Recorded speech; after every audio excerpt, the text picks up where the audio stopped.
It's time to find out What Shane said. with Shane Manila. Back yet again. Guess what I'm talking about? Wide receivers. I promise you, one of these episodes, I'll talk about something other than wide receivers. Maybe I'll get into tight ends or running backs again. Probably running backs. I like running backs. At least I like talking about them. At least some of them. But this week, we're going to talk about wide receivers again. After the last episode, I talked about wide receivers scoring at a 17 points per game clip and a 20 points per game clip. I had some questions. People were asking about repeatability of that. How often wide receivers repeat 17 point per game scoring seasons and 20 point per game scoring seasons. So I wanted to dig back into that a little bit and then dig a little into other things that spurred or where I was spurred into looking into that.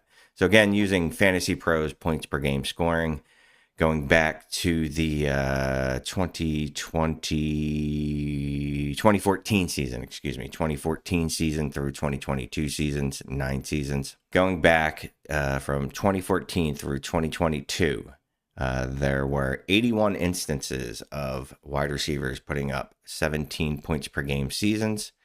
That was repeated by those receivers in 32 instances, 39% of the time. So just about 40% of the time, if you round up. If you like rounding up, you like whole numbers. I guess that's not really a whole number, but whatever. Rounding up 40% of the time. So 32 wide receivers were able to repeat the following season with another 17 points per game season. Just looking at wide receivers that have done it lately, someone like Tyreek Hill, or not someone like Tyreek Hill, specifically Tyreek Hill, he scored more than 17 points per game in 4 straight seasons. AJ Brown has done it back-to-back in 2 seasons, and he's actually done it in 3 of his last 4 seasons. Justin Jefferson has never scored fewer than 17 points per game in his 4 seasons of play. And Jamar Chase, though he only scored 16.4 points per game last year, he did score 20 points in his rookie season and 17 points in his prior season. Another thing I noticed while I was going through the data, I found interesting, or not interesting so much as informative, is just because a wide receiver doesn't hit that 17 points per game mark during a stretch, or say they hit that mark but don't hit it the following season, doesn't mean that they're not going to hit it again. There's been wide receivers. Obviously, I just named AJ Brown. He hit 17 points per game, then didn't hit it, and then hit it again 2 years in a row. There's been other wide receivers that have hit 17 points, then dipped below it. DeAndre Hopkins, Mike Evans, Keenan Allen being some examples over the last 9 seasons that haven't done it consecutively. Now they've done it consecutively, but then there's also been seasons where they dip below it and then reach back there. So I wouldn't be too concerned about Jamar Chase. Additionally, just for whatever it's worth, in the 21 and 2022 seasons, 10 of the 17 wide receivers that hit 17 points per game repeated the feat. So that's 58%. So over the last 2 seasons of data, obviously we can't look at the 2023 season because 2024 has not happened yet. A little known fact, 24 season has not happened yet. So I don't know if 2023 wide receivers have repeated. I have some thoughts, but more on the 20 point per game wide receivers. And we'll get to those. So for 20 point per game wide receivers, there were 28 times that a wide receiver scored 20 points per game during those 9 seasons, 2014 through 2022. On 12 occasions, the wide receivers have repeated that. So actually at a higher clip, it's at 42.8. You want to get all roundy uppy, that'd be 43%. So 43% of the time, if a wide receiver scores 20 points per game the following season, they've repeated the feat. Not that you asked, but I'm going to tell you anyway. There were 5 wide receivers that did it last year, and I think 3 of them will repeat it next year. There was Tyreek Hill, We just talked about him. That's 17 points per game feat. He's now gone back-to-back 20 points in back-to-back seasons, scoring 20 points per game. And he's done so in 3 of his last 4 seasons. And I will implore you yet again. I know Tyreek Hill has only 2 years remaining on his career, according to what he said. I don't care. I am not trading Tyreek Hill if I have a contending roster for nearly anything. You would have to overpay me for me to move Tyreek Hill. I'm talking like you need to give me Jamar Chase. Hey, I just talked about Jamar Chase and a little bit of plus. Tyreek Hill is an absolute beast. 20 points per game, does not grow on trees. Sedarius Lamb, I believe he will also hit 20 points per game. I don't see a reason that anything's going to change in his world. Nothing's going to change in his world. Amon-Ra St. Brown, despite all the hype that Jameson Williams has received, I still see nothing but beautifulness for ARSB. The 2 players that I don't think will repeat as 20 point per game wide receivers would be one, Mr. Justin Jefferson. Again, he's had back-to-back 20 point per game seasons. And the one season that he has not scored 20 points per game, or at least out of the last 3 seasons that he has not scored 20 points per game, he scored 19.4 fantasy points per game. But he no longer has Kirk Cousins throwing him the ball. I think people undervalue what Kirk Cousins brought to that offense. They are going to feel the effects of not having Kirk Cousins there now and having Samuel Darnold and a rookie quarterback. Do I still think, I hate when people do that. I'm not going to answer my own question. I still think Justin Jefferson is going to be elite. I still think he's a wide receiver 1. I still think he'll score very highly. I just don't think he'll be in that 20 point per game range. And then Keenan Allen, who I'll discuss later, I don't think he'll be in that 20 point per game range. So as I was going through this exercise, again, looking at this data over the last, and I obviously looked at the 23 seasons too, so actually looking at 10 years worth of data. What I realized or noticed is that it is hard to repeat at an elite scoring level, right? But what that also doesn't take into account when we're just looking at pure points per game is the fact that scoring fluctuates over a year-to-year basis. It fluctuates at a wide receiver, specifically just to that position.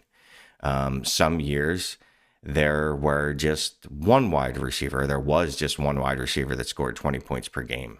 Some years there were, last year, like I think I said, there was 5. Some years there were 8 wide receivers that scored at least 17 points per game. Other years there might have been 2 or 3. My point being, some years there are a lot of high scoring wide receivers, some years there's not. So obviously the production fluctuates year to year. What doesn't fluctuate is that there's always 12 wide receiver 1s, right? Because there's 1, 2, 3, 4, 5, 6, 12. That's 7 that I just held up. Yes, I know that. Thank you. There are 12 wide receiver 1s every year, and there are 6 top 6 wide receivers every year. So I thought maybe I'll look at that to see what's the repeatability of wide receiver 1s and wide receiver 6s. So let me check that out. So again, went from 2014 to 2022. Just took a look at those. So wide receiver 1s through wide receiver 12s. What I saw is it's 108 wide receivers, top 12 seasons, over 9 seasons.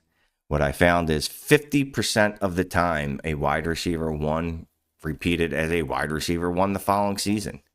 And then when I wanted to see what they did if they weren't a wide receiver 1, I wanted to see if they fell off the face of the earth. And in 25 cases, they did not fall off the face of the earth. They were actually wide receiver 2s. So 50% of the time, they were a wide receiver 1. Another 25% of the time, so I should actually do just numbers. I should do numbers in the same way I'm doing it, right? Let's do them together. Let's do them the correct way. So 50% of 108 is like 54, right? Anyone want to, if there's an accountant out there, want to check the math, cool. Half of 108 is 54. Then another 25 plus that. So 25 and 54. I don't know what that comes to off the top of my head, but whatever it comes to, the percentage is 73%. 73% of the time a wide receiver 1 the following season gives you at least a wide receiver 2 or better season. Not bad. Not bad. So then I wanted to look at the elite of the elite, the top 6 wide receiver seasons, right? So over 9 seasons, 2014 through 2022, there's 54 of those dudes, top 6 wide receiver seasons. 44% of those dudes repeated the following season. So a little less than half, right? And when you're dealing in small numbers like this, I'm not super great with math, but obviously 1 or 2 more guys would have repeated, and we're looking at about half. So I think that's actually pretty good. It's almost, I don't want to say a coin flip, but it's almost a coin flip. I'm trying to be an optimist. You can tell me if you think that's good or bad. I think it's very good that half the wide receiver 1s in one season repeat the following season. I also think it's a stupendous. I got to use the word stupendous today pretty good. I think it's stupendous that the wide receivers 1 in one season at least give you a wide receiver 2 season or better, 73% of the time the following season. Kind of tells you like, hey, maybe I should like these wide receiver 1s. Maybe I should hold on to these gentlemen, right? Maybe I shouldn't be so quick to just move off of these dudes, especially those top 6 gentlemen. So just getting back to those top 12 finishes. Probably absolutely no one cares about this but me, but I kind of like weird things. So despite the fact that exactly half of the wide receivers, like I said, exactly half of the wide receiver 1s ended up going on to give you a wide receiver 1 the next season. In no season did exactly half of the wide receivers do that. Not in one of those seasons did 6 do it the exact same the next season. Just thought that was weird. But in 4 seasons, 7 wide receivers did it, including in 21 and 2022. Back-to-back seasons. 23, yet to be told. But what that got me doing, thinking, why don't I just say how many wide receivers and which wide receivers I think are going to repeat as wide receiver 1s from this year to the next? One note, apparently using Fantasy Pros scoring, I believe Michael Williams was the top 12 wide receiver. He's kicked out of my scoring. He doesn't qualify based on receptions, games, targets, whatever criterion I used. He don't count. So Deebo Samuel has taken his place. So for my purposes, I don't know if this is the exact order of the scoring, and it's actually not, but whatever. The top 12 was CeeDee Lamb, Tyreek Hill, Amon-Ra St. Brown, Justin Jefferson, Puka Nacua, A.J. Brown, Jamar Chase, Keenan Allen, Nico Collins, DJ Moore, Michael Evans, and Deebo Samuel. So I'm going to go with first and foremost, there's 7, just so happens, there's 7 that I think will repeat. And I don't think these are particularly controversial. CeeDee Lamb, he's had 2 top 10 seasons out of 4 years. Exactly 50% of his seasons, he's been a top 10 wide receiver, including back-to-back top 8 seasons, including being the wide receiver 1 last year and 2 seasons with over 17 points per game. Tyreek Hill, we already talked about him. He's had 7 straight top 12 seasons, and usually that comes in the form as a top 4 wide receiver. Amon-Ra St. Brown just keeps getting better. I know that J-Mo is poised for a breakout year. I know it. I get it. He's going to be great. He's going to be the bee's knees. He's going to be the next, I don't know what he's going to be. He's going to be great. I get it. Sure. ARSB just keeps getting better and better. I see no way that he falls out of the top 12. Justin Jefferson, even if I don't think he's going to be a 20-point per game wide receiver, I still don't think he's not going to be a top 12 wide receiver. That was like a triple negative. So what I was trying to say is he's still going to be a top 12 wide receiver, even if it's not at 20 points per game.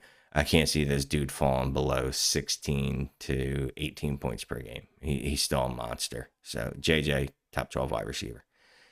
Puka Nacua. Probably Puka Nacua is probably my most controversial. So I'll get into it, right? Because one of the guys that fell out, well, we'll get there. So I'll acknowledge, right? Cooper Kupp definitely had an impact on Puka Nacua's stats, right? So in games that Cooper Kupp played, Puka Nacua saw his target share fall from 30% to 26%. He also saw his fantasy scoring fall from 21.9 points per game to 15.6 fantasy points per game. That is a significant drop. I am not a mathematician. I'm going to eyeball this, and that looks like about a 6.3 fantasy points per game difference. But 15.6 fantasy points per game is still pretty good. But also, if we just look up the history of wide receivers that have scored at 17 points per game as a rookie, it's pretty stellar. I'm not going to give you that list. You know why? Because I've already written about it extensively on Destination Devy. Follow the volume. That's my article in season. So if you are not signed up as a subscriber, I believe that's what they're called, to Destination Devy, you might want to do that.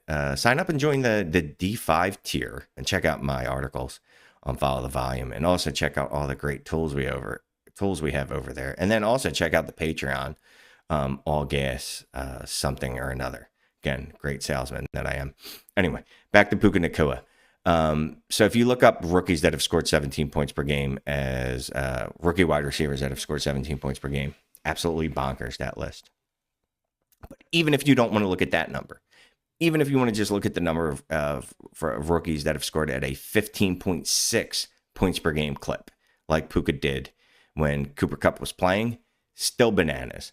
I'm talking about dudes like AJ Green, Julio Jones, Marquise Colston. Yes, I'm old. I know. I said Marquise Colston. Keenan Allen. Bananas, dudes. So Puka Nacua not falling out of my list. Even if Cooper Kupp is healthy this year, I'm still saying Puka Nacua is a top 12 wide receiver. AJ Brown, he's been a top 8 wide receiver back-to-back seasons. 17 points per game in 3 out of the last 4 seasons. I don't see much to talk about. Jamar Chase, his worst season in his career was last year when he was wide receiver 11. His down season was 16.4 fantasy points per game. Yeah, no. Okay. I'm going to do a twofer here. There's 5 guys that I don't think are going to repeat. We're going to knock 2 of them out together for brevity purposes. Keenan Allen, DJ Moore. Sorry, no. Multiple reasons. One, go ahead and check out the Overreaction Pod. Trophy Chase talked about it. The history of rookie quarterbacks supporting 1,000-yard wide receivers is super poor. Check out the Overreaction Pod. I believe it came out on either Monday or Tuesday. Trophy Chase talked about that. It's not great. Also, Keenan Allen, DJ Moore, neither has played with a target hog like each other, like one another. They're obviously going to cut into each other's targets. They are both target hogs. I don't see how either of them can be what they have been in their previous incarnations. And for funsies, you're just going to throw in a Roma Dunze. I know he's a rookie. He's going to also eat into that target share, though. So I just believe they're both going to cannibalize each other to the point where neither can be a top 12, wide receiver. And like I said, there's a rookie quarterback there that, in the history of rookie quarterbacks supporting top 12 wide receivers, is not super duper. And I definitely don't think that there's been many rookie quarterbacks that have supported 2 top 12 wide receivers. So at least one of those dudes is falling out, if not both. This one hurts. Nico Collins, super pedestrian target share, 22.7. It was 29th. It also dropped. His target share dropped when Tank Dell played. They added Steph Diggs. I think he outperformed his target share last year. I like Nico Collins. Third-year breakout was fun. I do not think he is elite. I do not mean this to hurt anyone's feelings. Like I said, super pedestrian target share. Then you add Steph Diggs to the mix. I still think Tank Dell is a very good wide receiver. I just don't see him repeating what he did last year. Michael Evans. So he's fun. In 10 seasons, he's finished as a wide receiver 1 5 times, which means in the other 5 seasons, he has not. 10. I got the hands right this time. Fingers. Damn it. So he is truly a coin flip. At some point, his age is going to catch up with him, right? There's also the fact that Baker Mayfield has lost Dave Canales. I want to refer you to Geno Smith after he lost Dave Canales. Baker Mayfield regression will not be good for Michael Evans. I believe Michael Evans falls out of the top 12. Deebo Samuel, you're falling out. I added you on a technicality, made you the wide receiver 12, and now I'm kicking you out and not letting you come back in 2024. He's been a wide receiver He's been a wide receiver 3 or worse in 3 of 5 seasons. His scoring last year was boosted by fluky rushing touchdowns. He scored on 13.5% of his rushing attempts. Okay, in a vacuum, just thrown out there. That means absolutely nothing, right? 13.5% seems like I don't know. It's a number. So just compare that to Raheem Mostert, who was your rushing leader last year in touchdowns. He had 18 of them. He scored on 8.6% of his rushing attempts. Raheem Mostert scored on 13.5. No, not going to happen again. All right. So just to recap, who's going to repeat? We've got Lamb. We've got Hill, ARSB, Justin Jefferson, Puka Nacua, A.J. Brown, Jamar Chase. 7. Who's going to fall out? I've got Keenan Allen, Nico Collins, DJ Moore, Michael Evans, Deebo Samuel. That's it. That's my list. So let me know who you agree with, disagree with. Let me know where you think I've gone astray. Truly appreciate y'all watching the show. Let me know, again, who you agree with, who you disagree with. Where's my reasoning faulty? I appreciate you watching, and let's chop it up in the comments. Talk to you later.